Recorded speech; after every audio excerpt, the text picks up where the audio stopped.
2000 കൊല്ലങ്ങൾക്കപ്പുറത്ത് യേശുദേവൻ ജനിക്കുന്നതിന് മുൻപും ഭൂമിയിൽ മനുഷ്യരുണ്ട്, കോടിക്കണക്കിന് മനുഷ്യരുണ്ട്.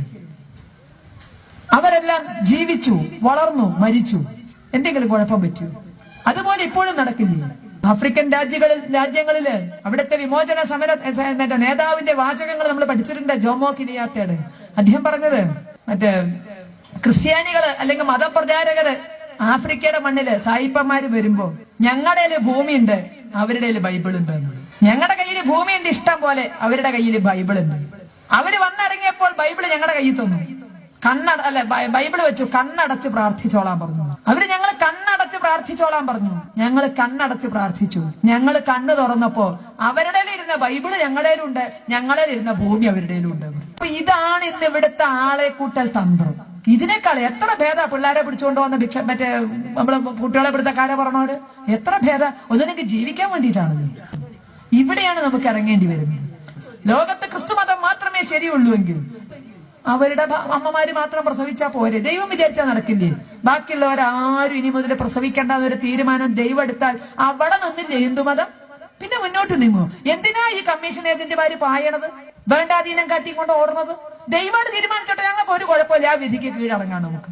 ദൈവം തീരുമാനിച്ചോട്ടെ, നാളെ മുതൽ ഒരു ഹിന്ദു സ്ത്രീയും പ്രസവിക്കണ്ട. അങ്ങനെ ദൈവം തീരുമാനിച്ചാൽ ഒരു സംശയം വേണ്ട, ഞങ്ങൾ അംഗീകരിച്ചു. ഇതാണ് ഈശ്വരന്റെ ആഗ്രഹം.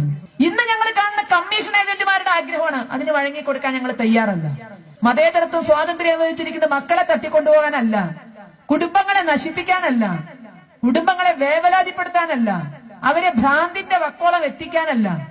ഈശ്വര സാന്നിധ്യത്തിന് മുന്നിൽ, ഒരു നിലവിളക്കിന് മുന്നിൽ വെച്ച് നമുക്ക് ജന്മം നൽകിയ നമ്മുടെ രക്ഷിതാക്കൾ നമ്മുടെ ചെവിയിൽ ഒരു പേര് വിളിച്ചിട്ടുണ്ടെങ്കിൽ അത് ഈശ്വരന്റെ ആഗ്രഹപ്രകാരമാണ്. അത് കോമനാകാം, ചാത്തനാകാം, എന്തുവാകാം. അത് ഈശ്വരന്റെ ആഗ്രഹപ്രകാരം നമ്മുടെ മാതാപിതാക്കൾ വിളിച്ചതാ. അല്ലായിരുന്നെങ്കിൽ ഔസേപ്പിന്റെ, ജോസഫിന്റെ, മത്തായിയുടെ മടിയിലേക്ക് ജനിച്ചു വീഴാമായിരുന്നു. ഈശ്വരൻ ആഗ്രഹിച്ചത് മറ്റൊന്നാണ്. നിങ്ങളെ രാമനെന്നോ കോമനെന്നോ ചാത്തനെന്നോ ഈശ്വരൻ വിളിപ്പിച്ചത് ഈശ്വരന്റെ ആഗ്രഹപ്രകാരമാണ്. അപ്പൊ ആ ഈശ്വരന്റെ ആഗ്രഹത്തെ മറികടന്ന്, അല്ല ഈശ്വരന്റെ നിശ്ചയത്തെ മറികടന്ന് ഈ കമ്മീഷൻ ഏജന്റുകൾ തട്ടിക്കൊണ്ടുപോകുമ്പോൾ തീർച്ചയായും അവരുടെ മനസ്സിൽ വെപ്രാളം ഉണ്ടാകും. ഇതിനു വേണ്ടി ലോകരംഗത്ത് നിന്ന് പണമൊഴുകുന്നു. അവിടെ മതം മാത്രമല്ല വിഷയം. മതമാണ് വിഷയമെങ്കില് യേശുക്രിസ്തു ഒന്നേ ഉള്ളൂ, ബൈബിൾ ഒന്നേ ഉള്ളൂ. ക്രിസ്തീയ സഭകൾ എത്ര എണ്ണമുണ്ട്? പരസ്പരം കണ്ടാ മിണ്ടാത്ത, സഹകരിക്കാത്ത. അതെങ്ങനെ സംഭവിക്കുന്നു? മതമാണ് പ്രശ്നമെങ്കിൽ. കത്തോലിക്ക പള്ളിയില് പ്രൊട്ടസ്റ്റന്റുകാർ പോലെ, പ്രൊട്ടസ്റ്റന്റുകാരുടെ പള്ളിയില് മാർത്തോമക്കാരൻ പോലെ, മാർത്തോമക്കാരന്റെ പള്ളിയില് പെന്തക്കോസ്തുകാരൻ പോവില്ല. ഇങ്ങനെ ശവം വെച്ച് എറിയുന്നു കേരളത്തില്. യേശു ഒന്നേ ഉള്ളൂ, ബൈബിൾ ഒന്നേ ഉള്ളൂ. ഇതെങ്ങനെ സംഭവിച്ചു?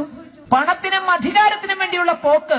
യൂറോപ്യൻ രാജ്യങ്ങളിലെ, അമേരിക്കയിലെ, ആസ്ട്രേലിയയില് ഈ പോക്കിൽ എത്ര പേരെ കൊലയ്ക്ക് കൊടുത്തു? ലക്ഷങ്ങളെ, കോടികളെ കൊലയ്ക്ക് കൊടുത്തു. ഇതിന്റെ പേരില് പെന്തക്കോസ്തുകാരും കത്തോലിക്കരും തമ്മില്, മറ്റേ പ്രൊട്ടസ്റ്റന്റുകാരും കത്തോലിക്കരും തമ്മില് എത്ര ലക്ഷങ്ങളെ കൊല ചെയ്തു. എന്തൊക്കെ തെമ്മാടിത്തരങ്ങൾ ധർമ്മത്തിന്റെ പേരിൽ നടന്നു. വയനാട്ടിലെ 10 വർഷം മുമ്പ് 10ാം ക്ലാസ്സിൽ 10 കൊല്ലം തോച്ചിട്ട് മുറിബീടിക്ക് വഴിയില്ലാതെ ഒരു പാസ്റ്റർ മല കേറുമ്പോ മുറിബീടിക്ക് വഴിയില്ല. ഇന്ന് കോടികളുടെ ആസ്തിയാ വയനാട് വിലക്കെടുക്കാം.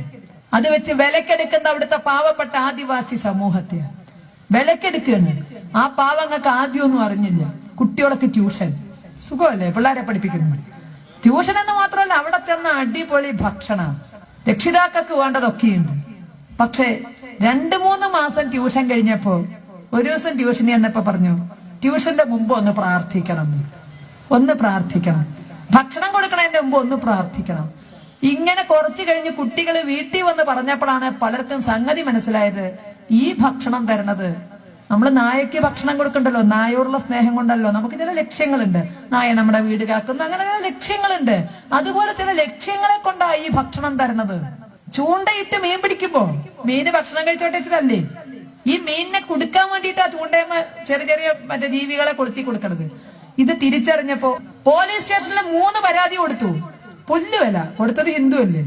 3 പരാതി കൊടുത്തു. ഈ പാസ്റ്ററുടെ മതസൗഹാർദ്ദം തകർക്കത്തക്ക വിധത്തിൽ പെരുമാറുന്നു, മതം മാറ്റം നടത്തുന്നു. 3 പരാതി കൊടുത്ത് 3 ചവറ്റുകൊട്ടേ കിടന്നു. ഗതികെട്ട ആദിവാസി വനവാസി യുവാക്കള് അവരൊന്ന് പ്രതികരിച്ചു. പിന്നെയും കൊട്ടിപ്പാടി പാവപ്പെട്ട ആദിവാസികളെ കൊണ്ടുപോകുമ്പോ അവരൊന്ന് കേറി പെരുമാറി. പാസ്റ്ററും കുടുംബവും പ്ലാസ്റ്ററിൽ പൊതിഞ്ഞ ആശുപത്രിയിലെത്തി. ഗതികെട്ട് ചെയ്ത 3 പ്രാവശ്യം പോലീസ് സ്റ്റേഷനിൽ വിവരം കൊടുത്തു. പക്ഷെ ഒരാളും വന്നില്ല. ഗതികെട്ടപ്പോ അവരാ പ്രതികരിച്ചു. പ്രതികരിച്ചപ്പോ ദേ കേരളത്തിലെ പോലീസ് സേന മുഴുവൻ അവിടെ വനവാസി ഊരുകൾ മുഴുവൻ കയറി തെണ്ടുന്നു. വനവാസി യുവാക്കളെ തേടിയിട്ട് പാസ്റ്ററെ ആക്രമിച്ച വനവാസി എവിടെയാണ്? ഈ പാസ്റ്റർക്ക് വേണ്ടിയിട്ട് കോൺഗ്രസുകാർ പൊതുയോഗം നടത്തി. കോൺഗ്രസിലെ ക്രിസ്ത്യാനികൾ, ഹിന്ദുക്കൾക്ക് നോക്കിക്കാനേ പറ്റൂ, പറയാ അവകാശം ഉണ്ടോ അവിടെ? കോൺഗ്രസിലെ ക്രിസ്ത്യാനികൾ പാസ്റ്റർക്ക് വേണ്ടി യോഗം നടത്തി. CPM-ലെ ക്രിസ്ത്യാനികൾ പാസ്റ്റർക്ക് വേണ്ടി യോഗം നടത്തി.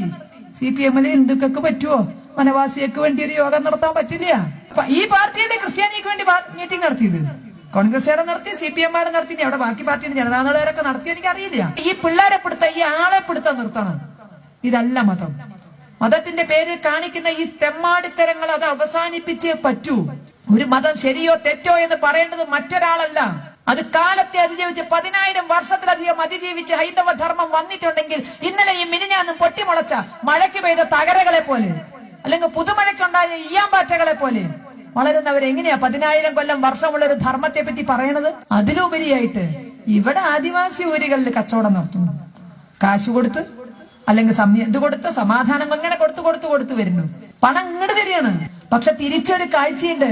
ഇപ്പോ ഈ ഭൗതിക ലോകത്ത് തണ്ടം കടമകൾ അവസാനിപ്പിച്ച് ഭൗതിക ശരീരം ഉപേക്ഷിച്ച് നിത്യതയിൽ വിലയം പ്രാപിച്ച സത്യസായി ഭഗവാൻ, ജഗദ്ഗുരു മാതാ അമൃതാനന്ദമയി ദേവി, ശ്രീ രവിശങ്കർജി, ബാബ രാംദേവ്, ഇതുപോലുള്ള സന്യാസി ശ്രേഷ്ഠന്മാരുടെ കാൽക്കലേക്ക് സ്വന്തം കയ്യിലുള്ള കോടിക്കണക്കിന് രൂപ അങ്ങോട്ട് കൊണ്ടുവന്ന് സമർപ്പിച്ച് സാഷ്ടാംഗം നമസ്കരിക്കുന്നവര് ഇന്ന് ഈ വിക്കണ ധർമ്മത്തിൽപ്പെട്ടവരാണ്. ഇവരാരും പോയി ചാക്കിട്ട് കൊണ്ടിരില്ല. ഒരു സന്യാസി ശ്രേഷ്ഠൻ യൂറോപ്പിന്റെ മണ്ണിൽ അങ്ങോട്ട് ഇറങ്ങിയാല്, ഒരു കാവി അങ്ങോട്ട് കണ്ടാല് ആർത്തലച്ച് വീഴുകയാണ്. എന്ത് കിട്ടുന്നു ചോദിച്ചിട്ടല്ല, ഞങ്ങൾ എന്താ തരണ്ടെന്ന് ചോദിച്ചിട്ട് കയ്യിലുള്ളതെല്ലാം സമർപ്പിക്കുന്നു. അതാണ് ഹൈന്ദവ ധർമ്മത്തിന്റെ മികവ്. ഇതാണ് ഹിന്ദു ധർമ്മത്തിന്റെ അവസ്ഥ. ഇത് തേടി അതിന്റെ ഷോറൂമിലേക്ക് വരികയാണ്, ഇന്ത്യയിലേക്ക് വരികയാണ്.